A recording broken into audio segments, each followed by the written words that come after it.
1888년 12월 면도칼을 쥐고 거울 앞에 선 빈센트 반 고흐. 느닷없이 자신의 귀를 잘라버립니다.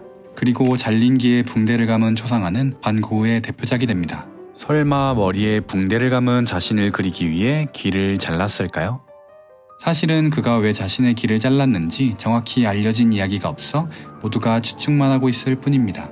하지만 여기 그가 자신의 귀를 자른 이유에 대해 설득력 있는 3가지 설이 발견되었습니다. 이는 반 고흐가 충실하게 남겨놓은 일기와 편지, 지금까지 발견된 여러 기록들을 통해서 짐작해 볼 수 있었습니다.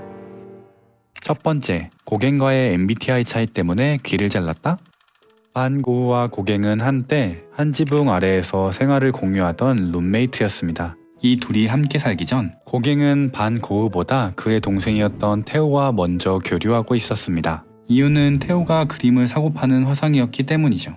당시 재정적으로 어려웠던 고갱은 테오와의 관계를 적극적으로 이어갔고 테오는 형을 후원하고 돌보는 일에 지쳐있던 상태였습니다. 그래서 테오는 이러한 상황을 해결하기 위해 고갱에게 형과 교류할 것을 요청하였고 이때부터 그들은 편지를 주고받으며 예술관을 교류하고 서로의 자화상까지 교환하는 등 한 지붕 아래의 예술 공동 생활을 시작했습니다. 하지만 둘의 교류를 주선한 테오는 그들의 성격 차이까지 고려하진 못했습니다. INFP 성향의 반 고흐는 내성적이고 격정적인 인물이었고 ESTP 성향의 고갱은 냉소적이고 완강한 인물이었습니다. 최악의 MBTI 궁합이었던 둘은 같이 살면서 다툼을 피할 길이 없었습니다. 성격 차이로 인해 사이가 점점 멀어지면서 반 고흐와 고갱 사이에는 날카로운 말들이 오가기 시작했습니다. 그리고 점점 둘은 이성을 잃기 시작했죠.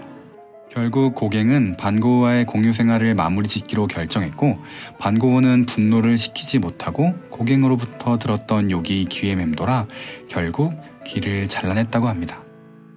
두 번째, 테오의 약혼이 반 고흐를 불안하게 만들었다? 고흐가 귀를 자른 당일 동생 테오로부터 한 통의 편지가 배달됩니다. 그 편지 안에는 동생 테오가 약혼을 하기로 했다는 소식이 담겨 있었습니다. 반 고흐는 동생이 결혼하게 되면 앞으로 재정적인 지원이 어려울 것임을 깨달아 불안했으며 평소 형으로서 짐이 되기만 했다는 자책감도 들어 그의 파괴적인 행동을 불러일으켰다는 주장도 있습니다. 반 고흐가 동생 테오의 결혼 1년 뒤에 사망하면서 이 주장에 무게를 더했습니다. 세 번째, 자신의 귀를 누군가에게 선물하기 위해서? 사창가에서 청소를 하던 한 여성이 광견병에 걸린 개에게 물려 피부가 썩어 들어가고 있었습니다. 평소 내성적이지만 마음은 따뜻했던 반 고흐는 주변 이들의 공경을 그냥 지나치는 인물은 아니었습니다. 반 고흐는 그런 그녀를 돕고자 그녀가 망가진 피부를 치료할 수 있도록 자신의 귀를 건넸다는 주장이 발견되었습니다.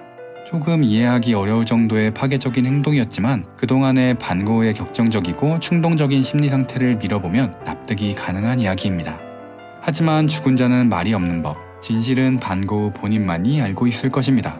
최근 자살로 알려져 있었던 반 고흐의 죽음도 타살의 가능성이 제기되고 있는 상황입니다. 여러분이 보시기에 이 중 어떤 이야기가 더욱 진실에 가까울 것 같으신가요?